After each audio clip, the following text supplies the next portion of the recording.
Welcome to the Understanding Boys podcast. I'd like to begin by acknowledging the traditional owners of the land on which this podcast is recorded, the Boonwurrung people of the Kulin Nation. We pay respects to leaders past, present and emerging. The Understanding Boys podcast is a series of conversations exploring what it is to be a good man these days. So if you had a story about being a good man and that you could tell a 14-year-old boy and he'd actually listen, what would that story be? And that's really what I'm asking our guests today. I'm Dr. Ray Swan, and we're a community of teachers and parents concerned with the education and growth of boys in the modern world. The series is brought to you by Brighton Grammar, an all-boys school in Melbourne. To learn more about the podcast, please visit understandingboys.com.au. On today's podcast, we speak with Dr. Michael Reichert. He's a world-renowned psychologist and author of several books, including How to Raise a Boy, a book which aims to help parents to enable their sons to grow into strong and compassionate men. Michael's based in Philadelphia. He runs a practice specialising in working with boys, men and their families, and he's an active researcher. He's worked across many countries to assist schools to improve the way in which they engage with their students. We hope you enjoy the conversation today. It's a little bit longer, but we sure cover a lot of ground. Hello, Michael, and welcome to the Understanding Boys podcast. Hello, Rice. Nice to be with you and your listeners. So for our listeners today, what we're going to do in the conversation is hear a bit about you and your work over time and some of the changes that you've seen. We'll talk a bit about your books, in particular, How to Raise a Boy. And through that, dive into some parenting tips, dive into some of the areas of the book that will help us, I think, map out some of the points for parents and teachers, and I guess all of us really. And then finally, to hear your thoughts on being a good man, and if you had a story that you could share. But for some of our listeners who may not be too familiar with the body of your work and also the tremendous contribution over a number of years that you have made to raising boys, can you tell us a little about what you're currently focusing on, but also a little bit about your journey over the last period of your life?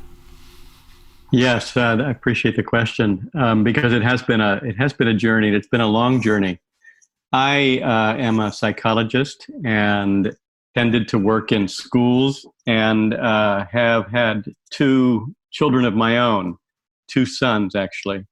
And with my first son, shortly after he was born, I was asked by a boys' school outside of Philadelphia to create a program that doubled down on what we knew in research and educational theory about boys' development and boys' education. Right. We called that project the On Behalf of Boys Project. And, I agreed to do that for two reasons. One was very personal. I wanted to communicate to my son that I was an advocate for boys. I perceived that there was a lot that he was going to have to contend with as a young male in a world where there were a lot of stereotypes and a lot of pressures on boys that I think most of us parents register from one direction or the other. I think we all wonder how our sons are going to navigate pretty tricky waters. So I wanted my son to get the message that I was doubling down on supporting him in particular and males in general. And it was the logical next step for my work at this particular school. It was interesting to me. I had come of age as an activist, a social change activist, right, and came to education really as a way to make an impact on children and how we actually raise children generally. So I helped to create this program, and the program hit a real zeitgeist. There was just such a growing interest in understanding boys and men happening through the late 80s, 90s, and by 2001, 2002, it became clear that there were so many schools interested in the work I was doing at this boys' school that it made sense to launch the program or relaunch the program as a collaborative among a number of schools and affiliate it with a university. So nearby in Philadelphia was the University of Pennsylvania, where I'd gone, one of the top education schools in the country. Mm-hmm. And I was able to rope in some good folks there to join me in creating the Center for the Study of Boys' Lives. So that center has grown. It exists today as a research collaborative of independent schools up and down the East Coast and out into the Midwest. But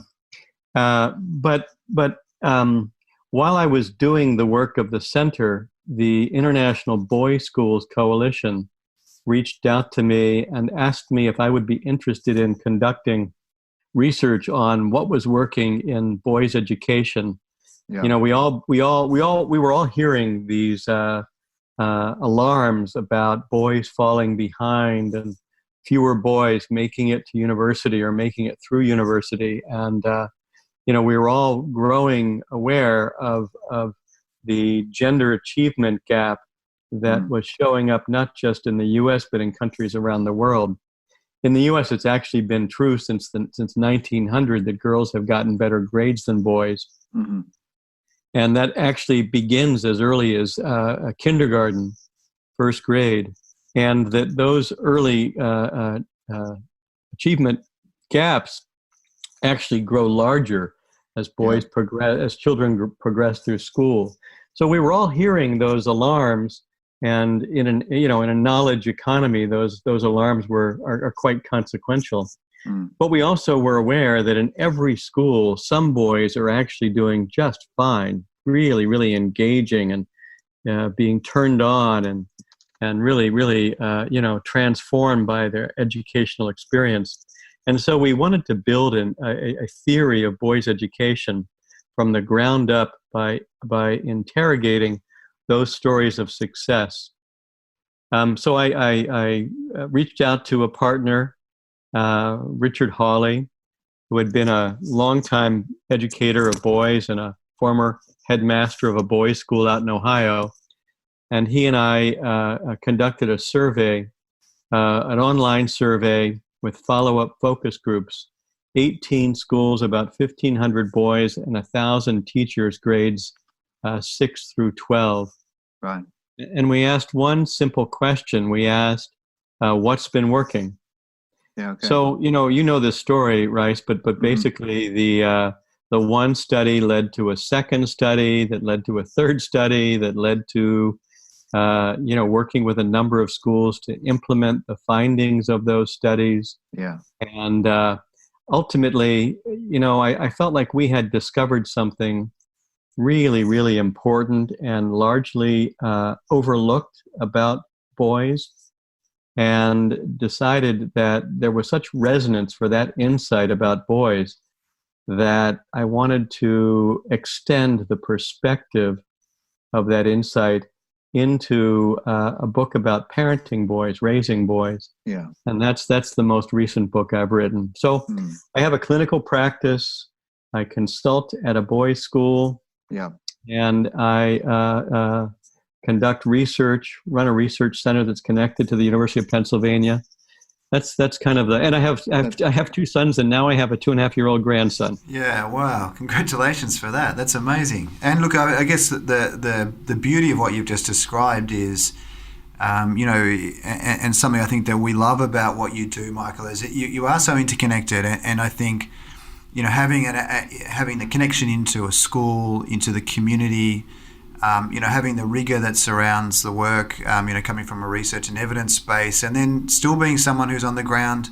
And one of the things, and I'm keen to jump into your book because, there's so many great stories in there and very moving stories. In fact, actually, and as a parent myself of a son, I really was struck by a lot of the questions and the challenges, that you share with some of the people that you've spoken to over the journey. So let's dive in. I'd love, Rice, to hear if there's any particular stories you wanna mention and ask me about. I'd love to unpack that as well. Yeah. Great. So let's dive into the book, How to Raise a Boy. I was interested, you spoke, or you wrote about rather, Judy Chu's work from Stanford, as well as the work from Promundo on the Man Box, and that work's actually in Australia now as well. For the listeners, can you tell us your thoughts about this idea of the Man Box and how that's in turn informed your work? Well, I think that the essence of both Judy's work and the Promundo research, which was conducted in 3 countries, the US, the UK, and Mexico. The essence of that work is that there are cultural norms that impact not just how boys come to think about themselves, but how all of the keepers of boyhood, the managers of boyhood, their parents, their coaches, their teachers, their mentors, how all of us construct a world for boys that is imbued with strong messages about how a boy should be and how a boy should not be. Mm. So Judy Chu's work was actually her doctoral dissertation done at a school. It was done she studied with Carol Gilligan at Harvard. Mm-hmm. And it was her doctoral dissertation where she embedded herself with a small group of 4-year-old boys at a school outside of Boston and followed them for 2 years. Yeah. And what she found as she observed them, as she interviewed them, as she interviewed their parents and their teachers, what she found was that over the course of 2 years, they changed as they internalized the messages that they were receiving about how to be a boy. And the title of her book is When Boys Become, quote, boys. Yeah. And these were young boys, weren't they? These are ones that were sort of in early primary. Is that right? That's right. Age 4. 4 to 6-year-olds. Yeah. That's right. Yeah, and so she followed them. It's quite striking, isn't it? That's so profound at that age to have that message. I think it's really important that we understand that. I've got a 2.5-year-old grandson, as I mentioned, and I'm watching him. I was actually fortunate enough to be present just moments after he was born. So I've known him really well. Wow. For 2.5 years. And, his parents live close by and he's often at our house, and we've really developed a close relationship, which is a real pleasure for me. But I'm watching him at 2.5 years old receive very clear messages about what emotions he should show and what emotions he should suck up and what kinds of toys he should be interested in, how he should, climb and jump and run and so forth. Yeah. The messages, the cultural beliefs, the ideology of masculinity that we all unconsciously carry, we promote in conscious and unconscious ways to our male children, I think even before they're born. Mm. In the book, I tell a story about a friend who was carrying twins, and she knew which one was a boy. That's right. The one was a boy. The one that kicked. Is that the? Yeah. It's amazing. The aggressive one. The aggressive one is the one kicking me.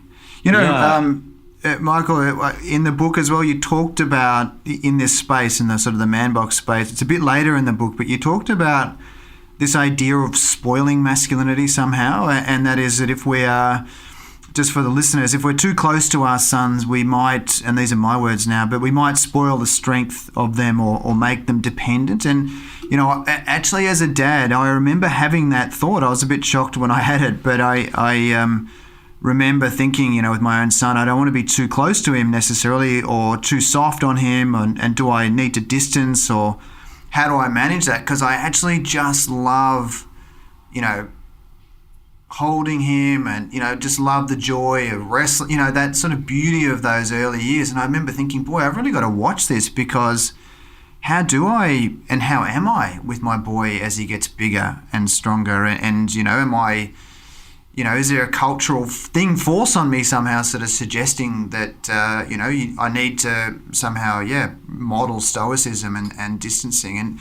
And even I was thinking, further to that about how, even when they're little and the parents are in one room and then down the corridor, the child sleeps alone, for all kids, isolated in their own room overnight. And just like that's just sort of how we do it. But is that the best? I don't, that's another whole area I know of discussion. But I have lots of thoughts about that one, Ray. Yeah, okay, we'll jump in.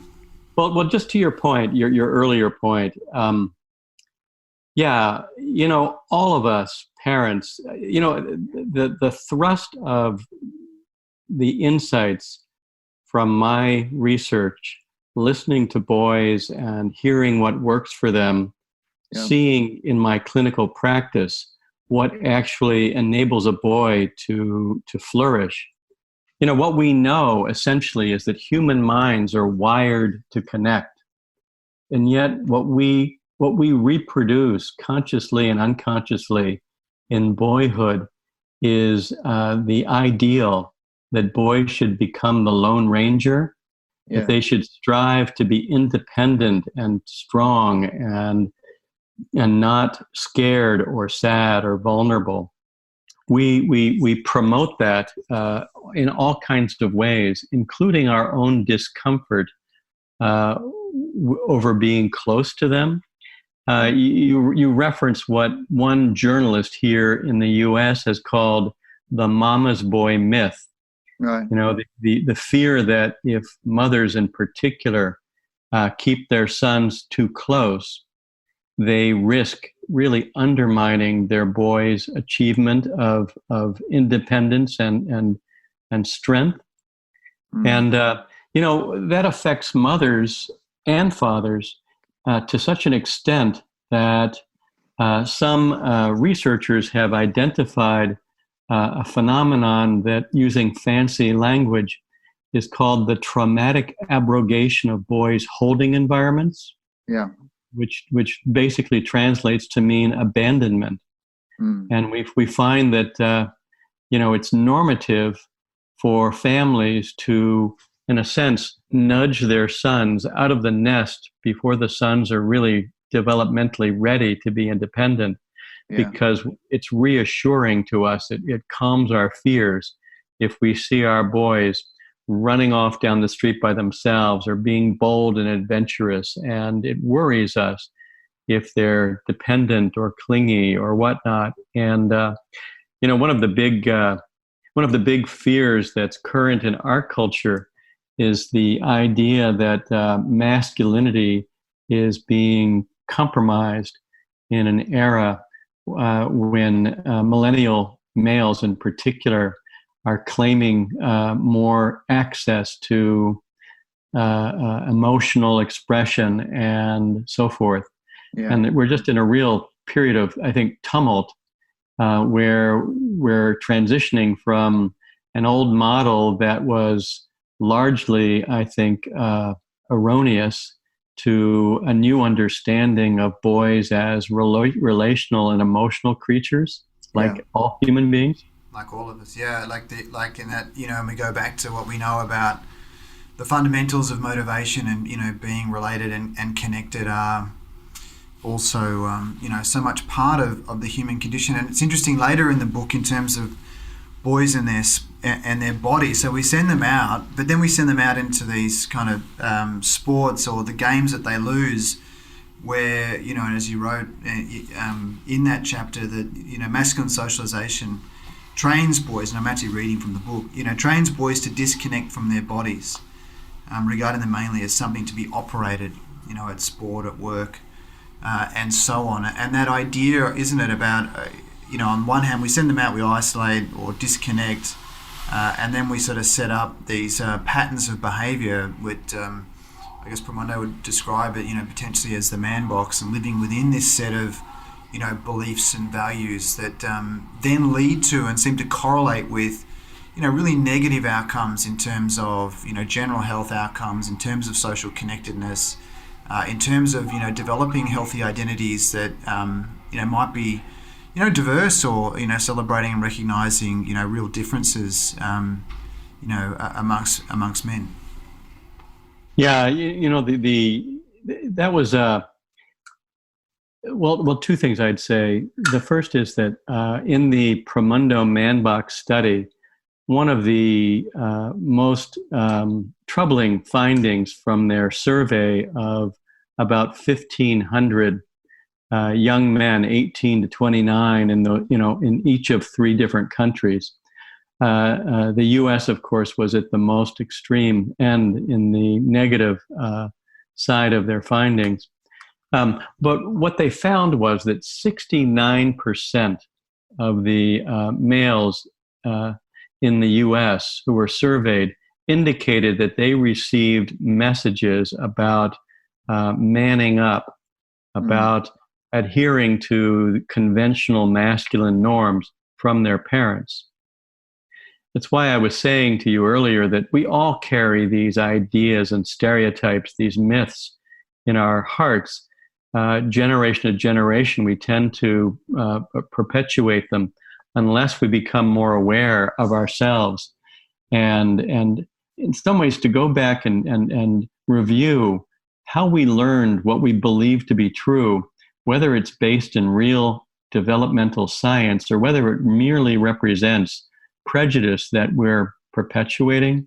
You know, the research that you're probably familiar with as an educator that I did in schools, where we identified boys as relational learners.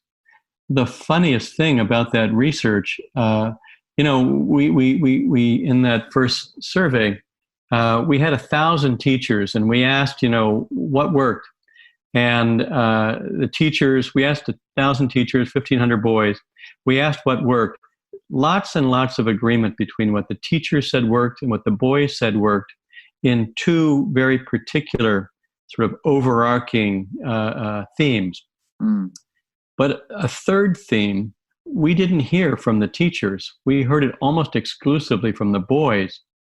So what the boys said worked essentially was that their relationship with the teacher or the coach is what enabled them to engage. We might call the relationship or the connection the mediating variable that gets a boy involved in the lesson. But teachers, in a certain sense, should have known that, being in the trenches, Ray, I'm sure you know this. And yet when it comes to really identifying it explicitly, what teachers tended to talk about in terms of their lessons that worked were technical, pedagogical, theoretical sort of details of the lesson, and didn't talk nearly as clearly or explicitly or powerfully about the connection with the boy as square one. And what we deduced from that discrepancy really between what the boy said worked and what the teacher said worked was that the adults were operating in a fog created by unexamined stereotypes about boys as arelational. We didn't know what we know intuitively. For some, possibly, I guess, because I think some teachers that work with boys do get that intuitively. I think sometimes. I think most teachers understand that that's true. Yeah. When push comes to shove, though, the work I've been doing in schools for the last few years has been going to schools and really digging into, okay, when there's a difficulty in a relationship between you and a boy, what do you do? Yeah. And I find that in that rub, many teachers who I think intuitively understand that boys are dependent on the connection with them to engage, find themselves reverting to, I think, another theory, that boys need to be dominated, sort of boundaries and rigor and clarity. Control, that's right. Yeah, that's it. And I actually wanted to ask you a bit about that because, just diving back, into the book again and some of the things for parents in that is a question which I think is not terribly dissimilar. So, and I'd like to come back if we can to this line of conversation about teachers. But if we just jump back into parenting just for a moment, Michael, because I think this is a good time for us to talk about it. This idea of how tightly do I hold the reins versus, how do I be more approachable or freer or support a more relational view. And I understand it's probably in some senses a bit of a false dichotomy. But I think the reality is for a lot of parents, particularly as their sons approach the years of, the adolescent years, that's a really big button for them. How do I kind of balance this out where I want to set clear boundaries and be consistent and show what it is to have integrity, but at the same time give them a bit of support? I think in the book you referred to Alison Gopnik, who talked about the metaphor of you're not a carpenter in this, you're more of a gardener. But what advice would you give parents in this area about the reins and the clarity and then the relational space? Yeah, it's a big question, obviously, and I'll just try to be succinct. One of the questions that I get asked a lot currently, I think, in this MeToo time here in the States, mm-hmm. is how do I teach my son? How do I teach boys to be a good man? And I hear that often. I'm aware of numerous curricula that are out there for teaching boys character strengths and values. And, my work has led me to the conclusion, Ray, that I don't actually think we have to teach boys how to be good men at all. Yeah. I think what we have to do instead is provide them with the kinds of conditions, the kinds of nurture that allow them to hold on to themselves, hold on to their hearts, and that they will then be good men. Yeah. The goodness resides in the hearts, in our birthright inheritance as human beings. So it's biologically primary. Yeah, I think that we are inclined to operate with honesty and compassion and empathy as long as we are connected to our human hearts. It's when there's been some kind of a breakdown or interference or neglect of those human qualities, and boys revert to, I think, a different model, almost a different operating system, that these other problems arise. For parents, what I would say is that there's a short game and a long game that we're playing. Yeah. The short game is if our sons are really acting in a way that is endangering them or violating the rights or the well-being of somebody else, it makes sense to intervene and to set a limit firmly and not let that boy act that way. I've got a client, for example. He's a 15-year-old young man, and he periodically flares and becomes violent and destructive in his home.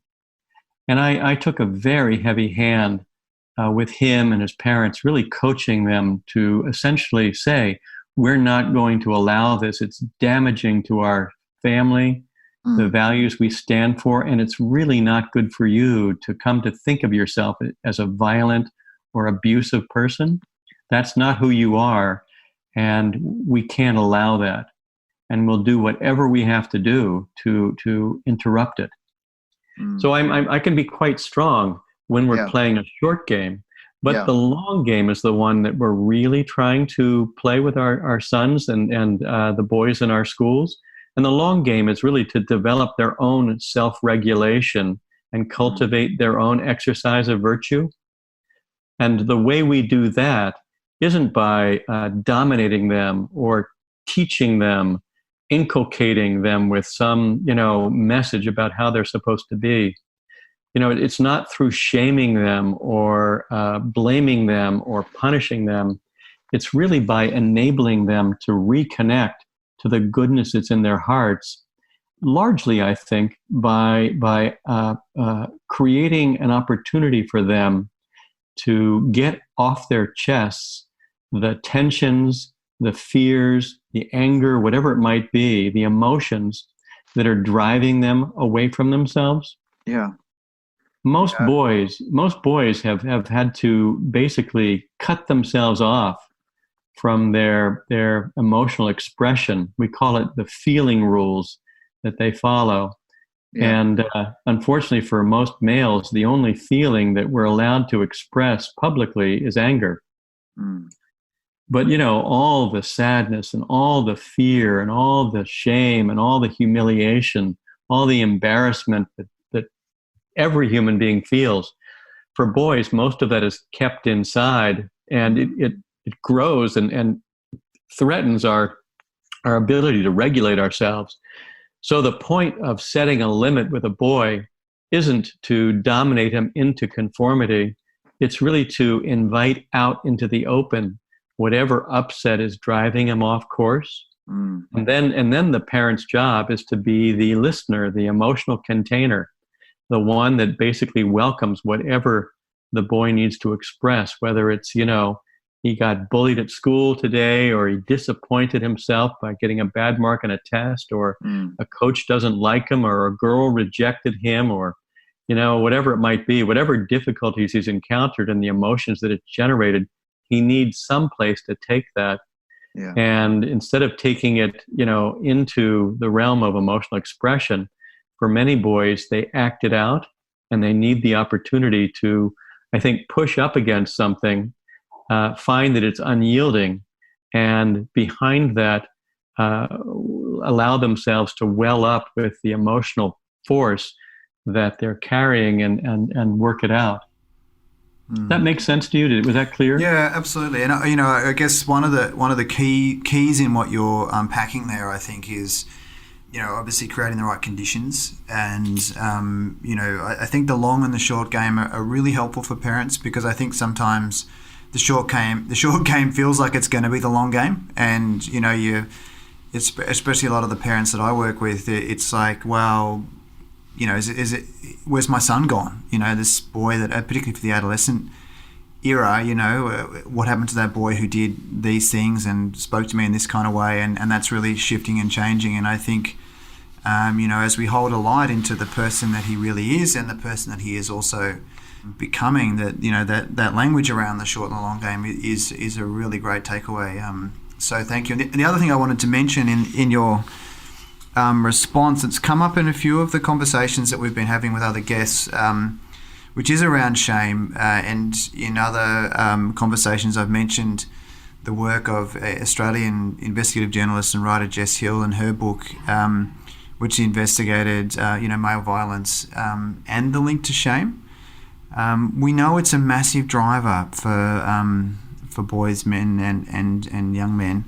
How do parents, do you think, Michael, help sort of proof, if you can, their boys against shame? You've sort of spoken a little bit about them, having the right kind of environments where they can fail safely, but what are some steps that parents can take around sort of creating the right environment where their boys can fail safely, and can sort of be future-proofed a little bit, as much as one can anyway, as a good parent, provide the right context for it? I mean, you can't remove it, clearly, but are there things that we could be doing better? Well, I think that the context is important to understand first.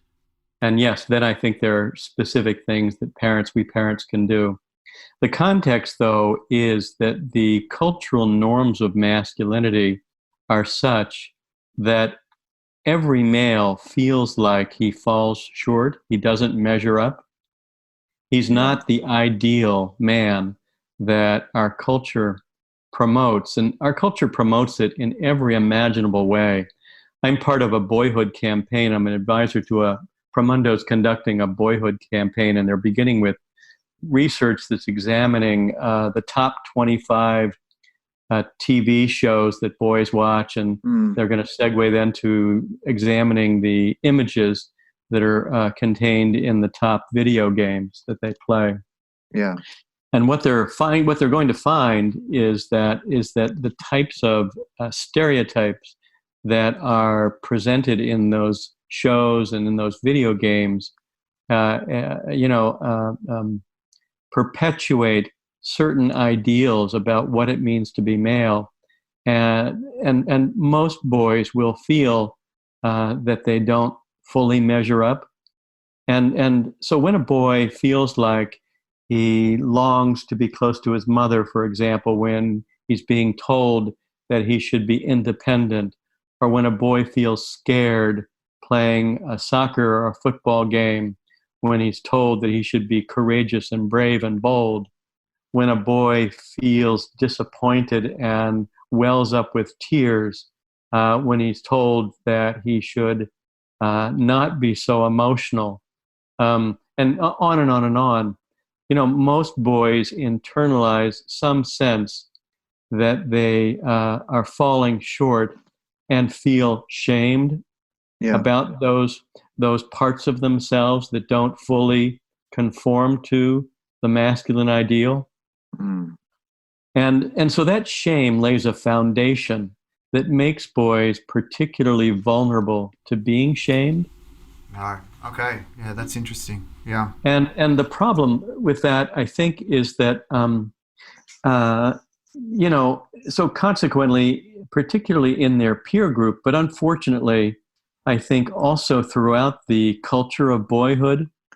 I was just, for example, talking to a young man who was telling me it's actually my nephew, and he played football at the university, and he was telling me that the coach was notorious for humiliating and degrading his players when they wouldn't perform to his satisfaction.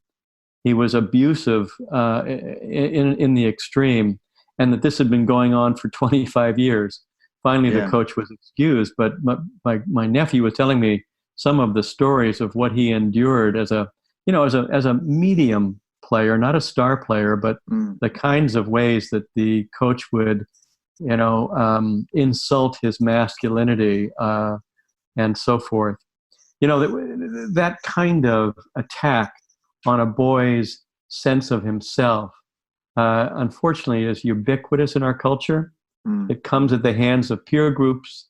It comes at the hands of coaches. Sometimes it comes at the hands of girls. Sometimes it comes at the hands of teachers. So we can't shame-proof our boys, unfortunately. We can't circle our wagons around our sons and expect that we can protect them from, these incoming missiles. Yeah. What we can do, Ray, is we can empower their resistance. We can't ourselves protect them. We can't shield them, but we can enable them to fight back. And the way we do that is we provide the kind of relationship, the kind of what we call relational anchor that lets a boy come away feeling as if someone knows and loves him unconditionally.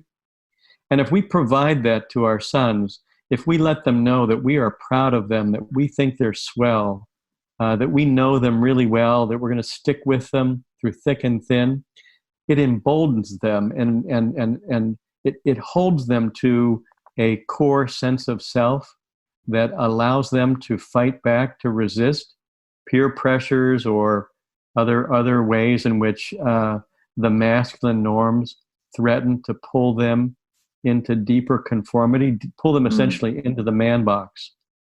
You were talking earlier about those man box outcomes, and it's tragic, but the young men who most conform to traditional masculine norms wind up being the ones that are most depressed, most anxious, most often bullied, most often bullying, and generally, the ones that express less pleasure in being alive, to the point where that's the group that's most at risk for suicidal thoughts.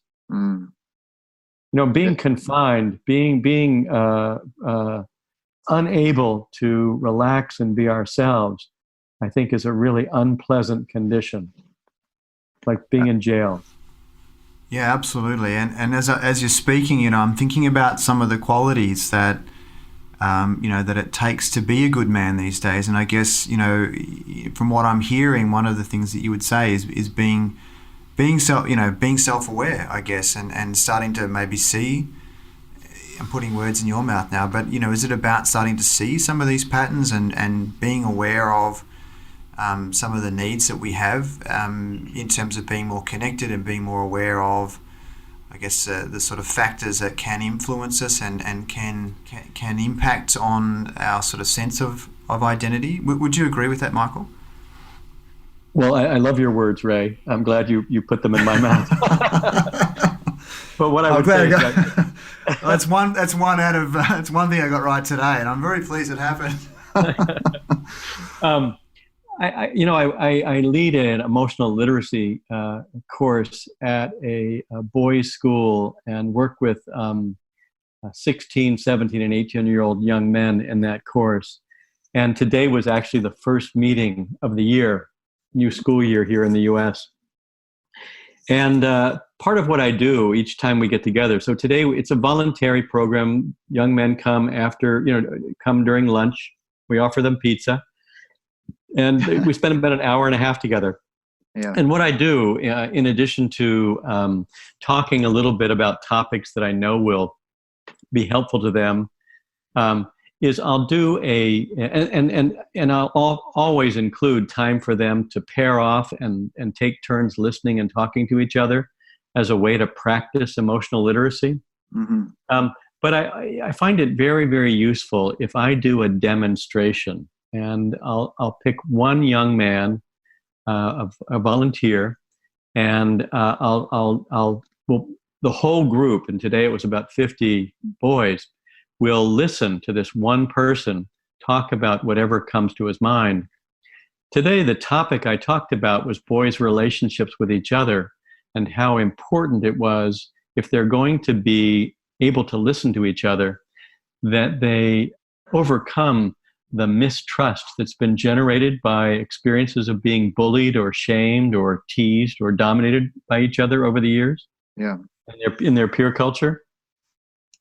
So I was trying to pick someone that I thought could represent the struggle to be a good friend. And this guy I picked, I knew a little bit about him.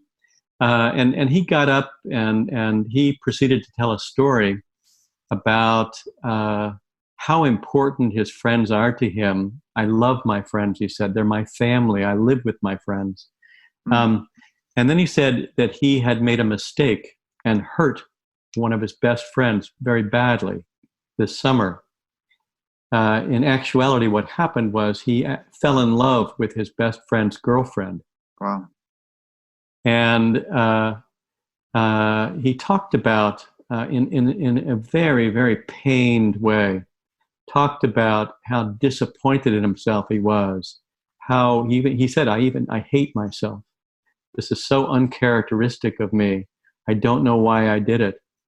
And I asked him to talk just a little bit about how much that friend meant to him. Mm. And as he talked about that friend, Ray, he began to cry. And then to sob. And I can tell you, the room was dead silent, and all of these boys watching him, with real affection and support, were nodding their heads with understanding. And at one point I asked, for the sake of the individual who's taking a turn so that he didn't feel isolated, I said, how many of you have hurt a friend? And everybody in the room raised their hands. Yeah. How many of you have made a mistake and felt terrible about it? Everybody raised their hands. And I think my point is that for this young man, being able to acknowledge the emotional underpinning of the mistake he made, being able to work it through, untangle it, will help him think better about what to do now, how to repair the breakdown in the relationship, how to make amends, and how to understand why he made the mistake to begin with. It's yeah. I was just going to say, it's powerful and transformative work, and I think it really illustrates for the listeners just the kinds of things that can happen in a good environment where these things are safely unpacked, and just the idea of laying witness to someone's testimony in that way, and what we draw from that. You don't throw who's going to throw the stone. We've all let people down, and it's absolutely part of it. The final question I had, Michael, for you today, and I've just absolutely loved our conversation, and we're just so grateful again for the opportunity to speak with you, is that if you did have a story that you could tell a boy, of 14 or so, and he'd listen, which I think is it's a key part of it, what would the story be?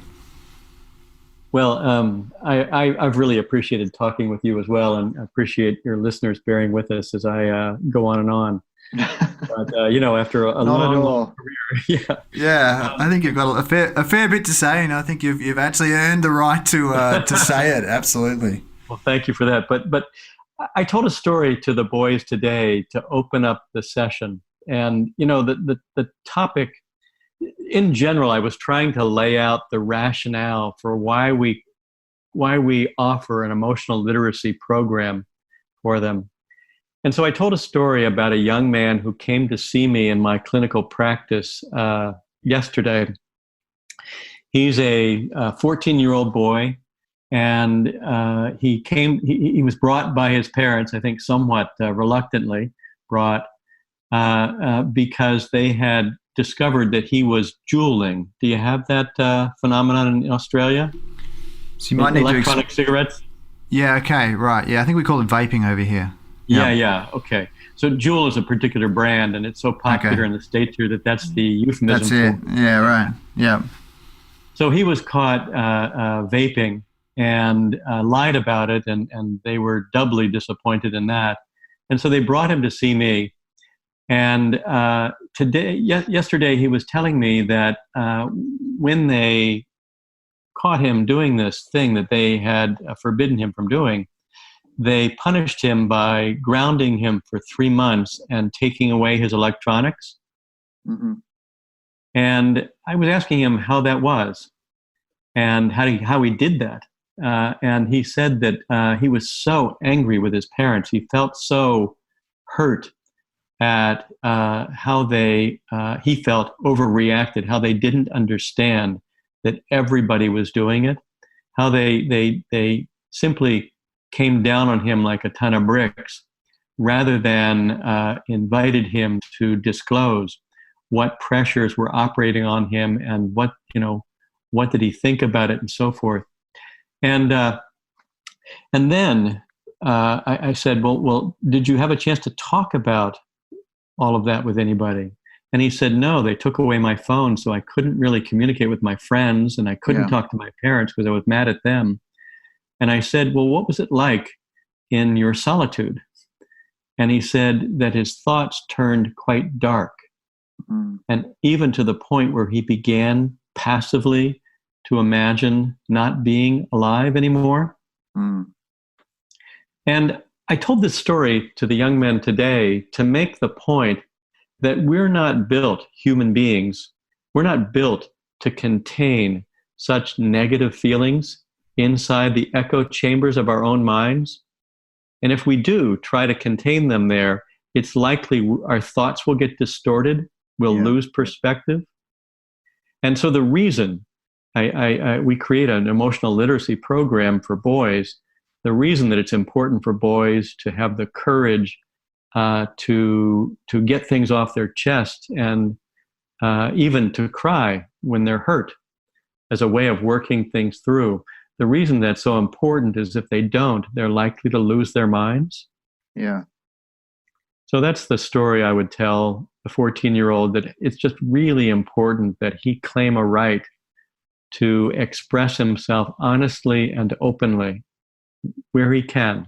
And if he can't find a safe place to do it, to tell somebody about that, so that there's some opportunity for somebody to advocate for his need, to have a relationship with someone that he can trust. Wow.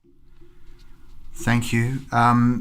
That's a beautiful story and a great place for us to to conclude our conversation. For listeners who are interested, Michael Reichert's book, How to Raise a Boy, The Power of Connection to Build Good Men, is available in all good bookstores and, of course, online, Book Depository and the like. If you want to get a copy, it's absolutely a fantastic read. It's full of wonderful stories, accessible wisdom for us as parents and also for the teachers that might be listening. And so finally, Michael, to you, I just wanted to say again, as we're trying to lay a foundation for our boys to help them develop, we hope we can heed your advice to be good gardeners, to see the good and let that goodness be a guiding light for us. And I guess personally, as someone who's followed you and really loves your work, I just wanted to say thank you again for the work that you're doing and the work that you offer many communities and the way in which you've touched our community in this podcast today. So thank you again. Ray, I really enjoyed talking with you and appreciate your support for my work. Thanks so much. Well, we hope you've enjoyed this episode of the Understanding Boys podcast. Make sure you subscribe on your podcast app and please leave us a review to help grow the community. For more information about the podcast, visit understandingboys.com.au. Until next time, thanks for listening.